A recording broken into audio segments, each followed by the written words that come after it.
ମନେକର ଏବେ class time ଚାଲିଛି। କ୍ଲାସ୍ରେ ମୁଁ ଦେଖିଲା ବେଳକୁ 4-5 ଜଣ ପିଲା କ'ଣ କରୁଛନ୍ତି, ଯାଇକି ଫିଲ୍ଡରେ ତାଙ୍କର ଖେଳୁଛନ୍ତି। ତାଙ୍କର ଏପର୍ଯ୍ୟନ୍ତ ରିସେସ୍ ସରିନି। ତ ମୁଁ କ'ଣ କରିବି? ଗୋଟେ ବାଡ଼ି ନେଇକି ଯିବି ତାଙ୍କୁ ଗୋଡ଼େଇବାକୁ। ତ ମୁଁ ଯେତେବେଳେ ବାଡ଼ି ଧରିକି ତାଙ୍କ ପଛେ ପଛେ ଦୌଡ଼ିବି, ସେମାନେ କ'ଣ କରିବେ? ତାଙ୍କ ଦେହରେ ଯେତେ ବଳ ଅଛି ସେତେ ବଳ ଲଗେଇକି ସେ ଦୌଡ଼ିବେ। ତାହେଲେ ଏଠି ତାଙ୍କୁ ଦୌଡ଼ିବାକୁ କ'ଣ ଦରକାର ପଡ଼ିଲା? ବଳ ଦରକାର ପଡ଼ିଲା। ସେମିତି ଆମେ ଖାଇଲା ବେଳେ ଆମକୁ କ'ଣ ଦରକାର? ନା ବଳ ଦରକାର। ଖାଇଲା ବେଳେ ବଳ ଦରକାର, ହଁ ଚୋବେଇବ ନା, ବଳ ଦରକାର ପଡ଼ିବ। ତାହେଲେ ଆମେ ଦୌଡ଼ିବା ହଉ, ଚାଲିବା ହଉ କି ଯାହା ବି ଆମେ ଗୋଟେ କାର୍ଯ୍ୟ କରୁ, ତା ପାଇଁ ଆମକୁ କ'ଣ ଦରକାର? ବଳ ଦରକାର। ତ ଆଜିର ଚାପ୍ଟର ହେଉଛି ଆମର କ'ଣ? ନା ସେଇ ବଳ କ'ଣ, ତା'ର ପ୍ରଭାବ କ'ଣ, ଆଉ କେତେ ପ୍ରକାରର ସବୁ ବଳ ଅଛି ସେସବୁ ବିଷୟରେ ଆଜି ଜାଣିବା। ତ ଫାଷ୍ଟ କ'ଣ? ବଳ କ'ଣ? ନା ବଳ ହେଉଛି ବସ୍ତୁର ପାରସ୍ପରିକ କ୍ରିୟାରୁ ସୃଷ୍ଟି ହେଉଥିବା ବସ୍ତୁ ଉପରେ ଠେଲା କିମ୍ବା ଟଣା କ୍ରିୟା। ତ ତୁମେ ଯଦି ସର୍ଟରେ ମନେ ରଖିବ କ'ଣ? ନା ବସ୍ତୁ ଉପରେ ଠେଲା କିମ୍ବା ଟଣା କ୍ରିୟାକୁ ଆମେ କ'ଣ କହୁଛେ? ବଳ କହୁଛେ। ତ ସେ କ'ଣ କହିଲା? ନା ବସ୍ତୁର ପାରସ୍ପରିକ କ୍ରିୟାରୁ। ତ ଏଠି ଦେଖ, ଏଠି ଗୋଟେ ଲୋକ ଅଛି, ସେ କ'ଣ କରୁଛି? ଏଠି ଗୋଟେ ବକ୍ସଟେ ଅଛି, ତାକୁ ଠେଲୁଛି। ତାମାନେ କ'ଣ? ଏ ଦୁଇ ଜଣଙ୍କ ପାରସ୍ପରିକ କ୍ରିୟାରୁ ସେ ଠେଲି ଠେଲି ଧୀରେ ଧୀରେ କ'ଣ ଆଗକୁ ଆଗକୁ ବସ୍ତୁଟା ଯିବ। ତ ସେଇଟା ହେଉଛି ଠେଲା। ଏପଟେ ସେମିତି କ'ଣ କରୁଛି? ନା ଯେତେ ବଳ ଅଛି ତାର ଟାଣି ଚାଲିଛି। ତାହେଲେ ମନେ ରହିଲା କି ଗୋଟେ ବସ୍ତୁ ଉପରେ ଠେଲା କିମ୍ବା ଟଣା କ୍ରିୟାକୁ ବଳ କୁହାଯାଏ। ବଳର ଏସ୍ଆଇ ଏକକ କ'ଣ? ନା ନ୍ୟୁଟନ। ଆଉ ତାର ପ୍ରତୀକ ହେଉଛି କ୍ୟାପିଟାଲ ଏନ୍। ସ୍ମଲ୍ ଏନ୍ ନୁହେଁ, କ୍ୟାପିଟାଲ ଏନ୍।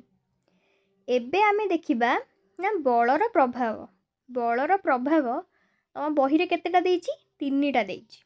ଓକେ, ସେ ବିଷୟରେ ଫାଷ୍ଟ ଦେଖ। ଫାଷ୍ଟ କ'ଣ ଦେଲା? ନା ବସ୍ତୁର ସ୍ଥିର ଅବସ୍ଥାରେ ପରିବର୍ତ୍ତନ ହୁଏ, ବା ସ୍ଥିତାବସ୍ଥା ଯେଉଁ ସେଟାର ପରିବର୍ତ୍ତନ ହୁଏ। ମନେକର ଦେଖ, ଏଇଠି ଗୋଟେ ବଲ୍ଟା ଅଛି, ଯେଉଁ ପର୍ଯ୍ୟନ୍ତ ତମେ ତାକୁ ଗୋଇଠା ନ ମାରିଛ ବା କାହାକୁ ନ ପକେଇଛ, ସେ ତାର ଯେଉଁଠି ଥୁଆ ହେଇଥିଲା ସେଇଠି ସୁନା ପିଲା ଭଳିଆ ବସିଥିବ ନା ନାହିଁ।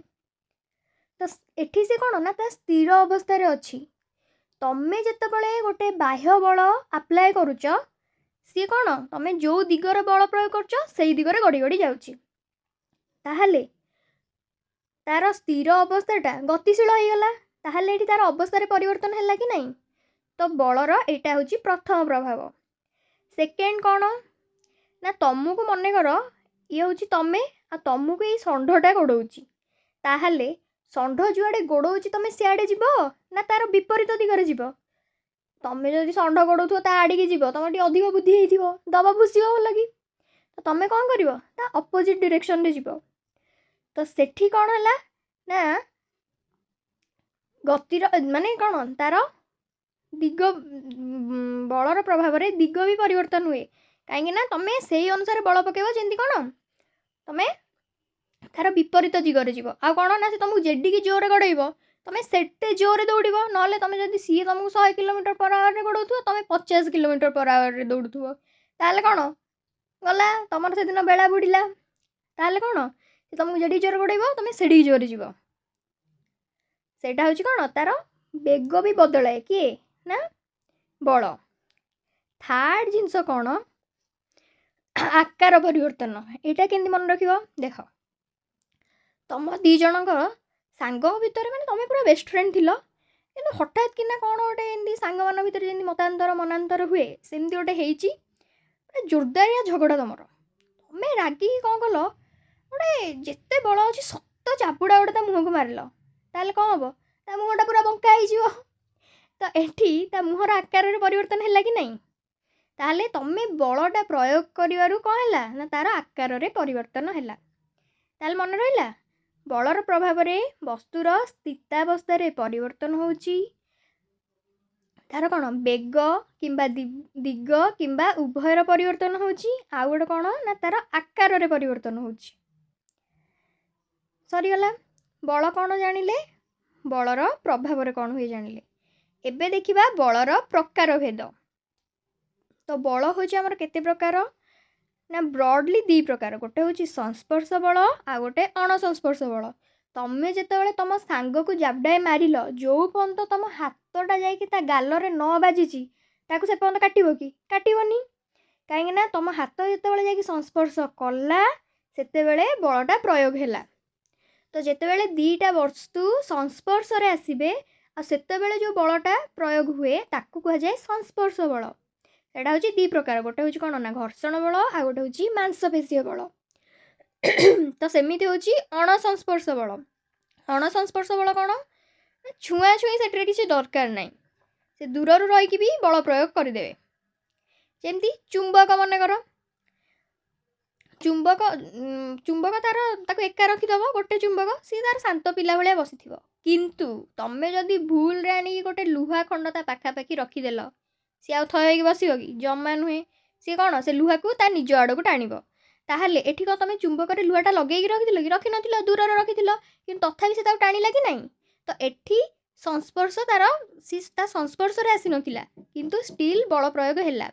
ତ ଆକୁ ଆମେ କ'ଣ କୁହେ ନା ଅଣସଂସ୍ପର୍ଶ ବଳ। ତାର ଗୋଟେ ଏକ୍ଜାମ୍ପଲ୍ ହେଉଛି ଚୁମ୍ବକୀୟ ବଳ, ଆଉ ଗୋଟେ ମାଧ୍ୟାକର୍ଷଣ ବଳ, ଆଉ ଗୋଟେ ସ୍ଥିର ବିଦ୍ୟୁତ୍ ବଳ। ତ ମୁଁ ଏଇଟା ସବୁ ସଂକ୍ଷେପରେ କହିଦେଉଛି ଏଗୁଡ଼ା କ'ଣ କ'ଣ। ୟାକୁ ଡିଟେଲ୍ସରେ ଆମେ ନେକ୍ସଟ କ୍ଲାସ୍ରେ ବୁଝିବା। ଫାର୍ଷ୍ଟ ହେଉଛି ଘର୍ଷଣ ବଳ। ଘର୍ଷଣ ବଳ କ'ଣ ନା ତମେ ଗୋଟେ ବଲ୍କୁ ମନେକର ମାରିଦେଲ ଗୋଟେ ଗୋଇଠାଏ, ତ ସିଏ କ'ଣ କିଛି ବାଟ ଗଡ଼ି ଗଡ଼ି ଯାଇକି ଅଟକି ଯାଉଛି। ତ ସିଏ ଯେଉଁ କିଛି ବାଟ ଗଡ଼ି ଗଡ଼ି ଯାଇ ଅଟକିଗଲା, କାହା ଯୋଗୁଁ ଅଟକିଲା? ଘର୍ଷଣ ବଳ ଯୋଗୁଁ ଅଟକିଲା। କାହିଁକି ନା ସେ କ'ଣ ମାଟିରେ ଗଡ଼ି ଗଡ଼ି ଗଲା, ମାଟି ବି ତାପରେ ଗୋଟେ ବଳ ପକାଇଲା, ମାଟି ତାପରେ ଯେଉଁ ବଳ ପକାଇଲା ସେଟା ହେଉଛି ଘର୍ଷଣ ବଳ, ଯାହା ପାଇଁ ସିଏ କିଛି ବାଟ ଯାଇ ଅଟକିଗଲା। ତାପରେ ହେଉଛି ମାଂସପେଶୀୟ ବଳ। ତମେ ତମ ସାଙ୍ଗକୁ ଯେଉଁ ଜାବଡ଼ାଟି ମାରିଲ, ତମ ଦେହରେ ଯଦି ବଳ ନଥାନ୍ତା ତମ ମାଂସପେଶୀରେ, ସେ ଜାବଡ଼ା ତାକୁ କାଟିଥାନ୍ତା ନା ତା ମୁହଁ ବଙ୍କା ହେଇଥାନ୍ତା? ତାମାନେ କ'ଣ ତମ ମାଂସପେଶୀର ବଳ ତମେ ସେଠି ପ୍ରୟୋଗ କଲ। ଚୁମ୍ବକ କଥା ତ ଆମେ ଦେଖିଲେ। ଏବେ ହେଉଛି ମାଧ୍ୟାକର୍ଷଣ ବଳ। କ'ଣ ନା ମାଧ୍ୟାକର୍ଷଣ ବଳ କ'ଣ ନା ତମେ ଗୋଟେ ବଲ୍ଟେ ମନେକର ଉପରକୁ ପକାଇଦେବ, ସେ କିଛି ସମୟ ପରେ ପୁଣି ଗଡ଼ି ଗଡ଼ି ମାନେ ତଳକୁ ଖସିକି ଆସିକି ତମ ହାତ ପାଖକୁ ଆସୁଛି ନା ନାହିଁ? କାହିଁକି ନା ପୃଥିବୀ କ'ଣ ନା ସବୁ ବସ୍ତୁକୁ ନିଜ ଆଡ଼କୁ ଟାଣେ। ତ ସେଇ ଆକର୍ଷଣ ବଳକୁ ଆମେ ମାଧ୍ୟାକର୍ଷଣ ବଳ ବୋଲି କହୁ। ଆଉ ଗୋଟେ ହେଉଛି ସ୍ଥିର ବିଦ୍ୟୁତ୍ ବଳ। ଏଇଟା ବି ହେଉଛି କ'ଣ ନା ଗୋଟେ ଅଣସଂସ୍ପର୍ଶ ବଳ। ହୋପ୍ କି କ୍ଲାସ୍ଟା ଆପଣମାନଙ୍କୁ ଭଲ ଲାଗିଥିବ। ଯଦି ଭଲ ଲାଗିଲା ଦେନ୍ ଲାଇକ୍, କମେଣ୍ଟ, ସେୟାର ଆଉ ସବସ୍କ୍ରାଇବ୍ କରିବାକୁ ଭୁଲିବେନି। ଆଣ୍ଡ ନେକ୍ସଟ କ୍ଲାସ୍ରେ ଆମେ ଏଇସବୁ ବଳ ବିଷୟରେ ଡିଟେଲ୍ସରେ ପଢ଼ିବା। Thank you. ଜୟ ଜଗନ୍ନାଥ।